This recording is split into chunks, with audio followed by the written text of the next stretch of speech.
Hi everyone, Ment here. Welcome to my next installment in the series, Making the Most of Your Licks. In this lesson, we'll be discussing double time licks and phrases. If you're interested in learning more content like this, please consider checking out my many different courses and transcription packs looking at your favorite players in classic country, western swing, swing, and country jazz. All of the information can be found in the description below. Additionally, please consider taking the chance to save 25% on all of my courses and transcriptions now through next Tuesday for Labor Day.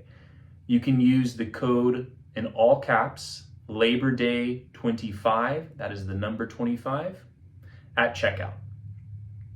So when I began taking lessons from Red Volkart in high school, I was really curious about how he played double time licks over simple classic country shuffles. Around the same time, I was trying to learn some Charlie Parker, and I found that learning some mid-tempo Charlie Parker tunes and then finding some more up-tempo Charlie Parker tunes, the vocabulary was the same. So if you take something like a simple blues that Charlie Parker would play over, his fast licks that he would play were simply just the slow licks, but sped up. And this was a great revelation to me, along with what Red shared, and that was basically the same thing. All we have to do is take the existing vocabulary that we know and speed them up, applying them in new tempos.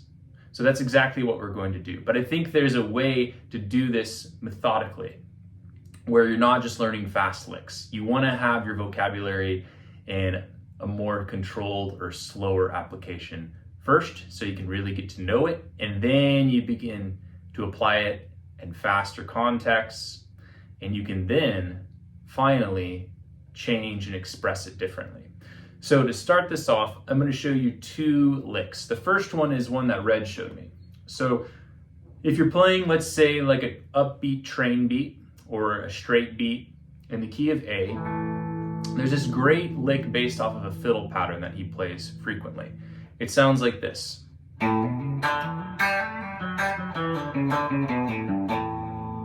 So all we're really doing here, with some variations, is just playing an A, O, 2, 4, O, 2, 4, open 2. It's just an A7 scale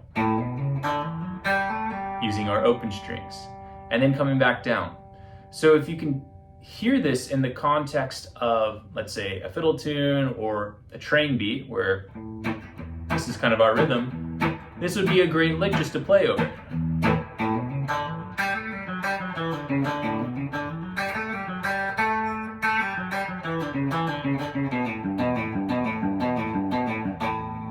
Okay, and that's a pretty easy tempo we can get at.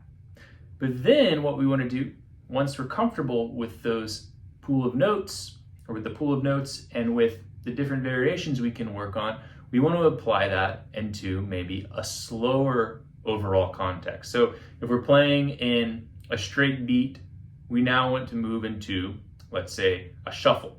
So if we're playing a shuffle in A, and the tempo is more like this, I can adjust that and play either 16th notes or triplets. So if I was playing this, triplet, triplet, triplet, triplet would be the rhythm against that. So if I'm going 1, 2,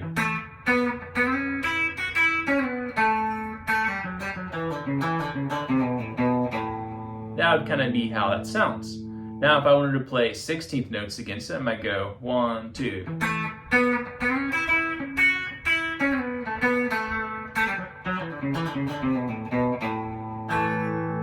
And that's how I'd fit it in both cases. But the work of just getting that lick in a different context, the original context in like a fiddle tune or again that train beat, is what needs to come first. So think about some of these licks that you know really well and begin to drop them into different tempos and see if you can then increase the speed of them to triplets or 16th notes. The other lick that I would share with you here is just a simple pentatonic lick.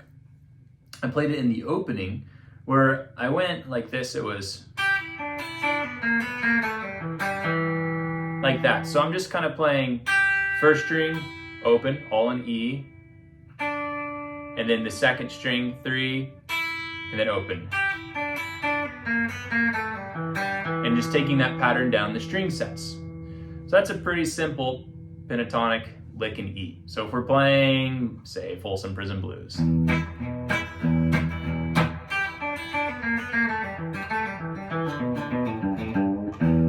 I have that there, and it's not too fast given the context. But if I'm now playing a shuffle, I might start off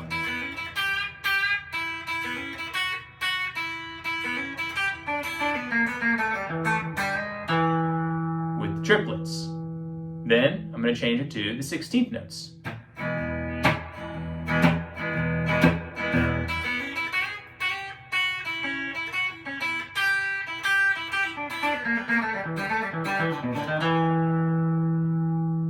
And I have a better handle on that phrase.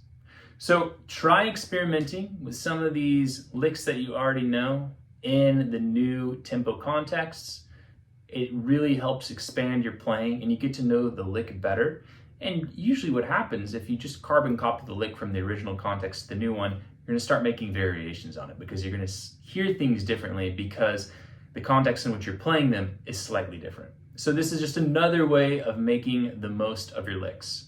Again, if you'd like to learn more like this, or if you're interested in booking a private lesson, please see the links in the description below and take advantage of the 25% off discount on all courses and transcriptions now through next Tuesday at 12 a.m. Central Time.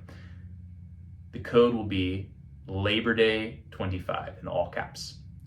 Thank you. I'll see you in the next lesson.